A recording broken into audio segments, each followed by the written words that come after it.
అవునండి. నేను ఏలూరు నుంచి పోలీస్ ఇన్స్పెక్టర్ మాట్లాడుతానమ్మా.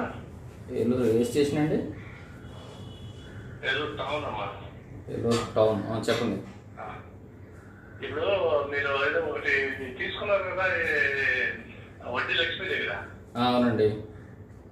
ఆ పొలం నాకేమో 2014లో రిజిస్ట్రేషన్ అయింది ఆ పొలం అంతా. ఓకే. అది మీరు ఇప్పుడు రాసుకున్నారా? ఎమ్మెల్యే అన్ని చూసుకున్నారా మీరు? మరి ఆ ఎమ్మెల్యే దగ్గర అన్ని తీసుకున్నారా ఒరిజినల్ రికార్డ్స్ అన్ని? ఒరిజినల్ రికార్డ్స్ అంటే ఇప్పుడు మొన్నటి వరకు కూడా ఎంవి రాజు గారు ఉన్నారు కదండి, 2024 ఫిబ్రవరి వరకు కూడా లీజు అయిపోయిందండి అని చెప్పని వచ్చింది. సరే నాకు ఇవ్వు, నేను చేస్తానని చెప్పాను. నేను కూడా ఇదే ఫీల్డ్. ఎంఏ రాజు దేవాలయానికి నేనే చెప్పాను. ఎమ్మెల్యే అమ్మ తెలియకోకుండా ముందు పొలం నేను చేసుకుంటానని చెప్పి పెళ్లి నాకు చేసుకుందాం అని చెప్పి నమ్మించి అలా చేసింది అమ్మాయి. మీరు ఎప్పుడు రిజిస్ట్రేషన్ చేసుకున్నారండి? ఇది 2014. 2014లో చేసుకున్నారా? మరి నీ లీజు 2024 వరకు విడిగా ఇచ్చారు కదండి. ఎవరు ఇచ్చారు లీజు? అతనికి నేను ప్రాపర్టీ ఆఫీసర్. ఆ అమ్మాయి లీజు కాదు, చేపల చెల్లు చేసినట్టు కూడా మరి చెప్పరా అమ్మాయి. అది కాదు ఎస్ఐ గారు నేను అనేది. ఇప్పుడు మీరు 2014లో రిజిస్ట్రేషన్ చేసుకుంటే 2024 ఫిబ్రవరి వరకు కూడా ఈఎంఐ అకౌంట్లోనే వేసాడు కదా. ఎవరు ఇచ్చారు? రాజు గారు. లేదు, రాజుగారి దగ్గర ఎక్కడ అతను రాశాను.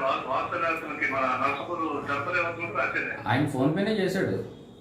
లేదు, కరెక్ట్ గా అయితే అది నేను చూసుకోండి. అది ఆ సుబ్బారావు కూడా నేను ఫోన్ చేసి ఎందుకు ఇచ్చేవాళ్ళు అంటే నాకు తెలియదు, అది మీ రికార్డు పంపిస్తే నేను మీకే ఇస్తాను చెప్పి నేను మొత్తం రికార్డు పంపించాను.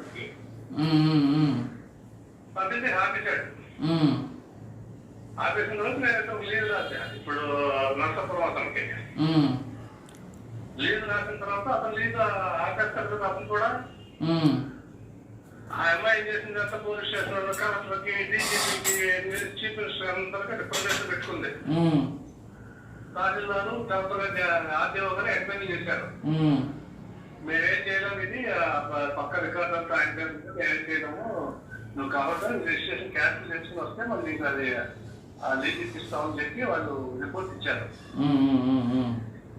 ఆ తర్వాత ఏం చేసింది, నాకు అన్నింటి డూప్లికేట్ డాక్యుమెంట్ ని తీసుకుని కోర్టు వేసింది. బట్టి బిల్లు కోర్టు వేసి ఇంజక్షన్ ఆర్డర్ తీసుకుంది. నేను ఏదో ఒరిజినల్ సబ్మిట్ చేసిన తర్వాత ఇంజక్షన్ ఆర్డర్ కూడా చేశాను. ఇప్పుడు అది కోర్టులోనే ఉన్నాయి. అది కోర్టులో ఉందండి.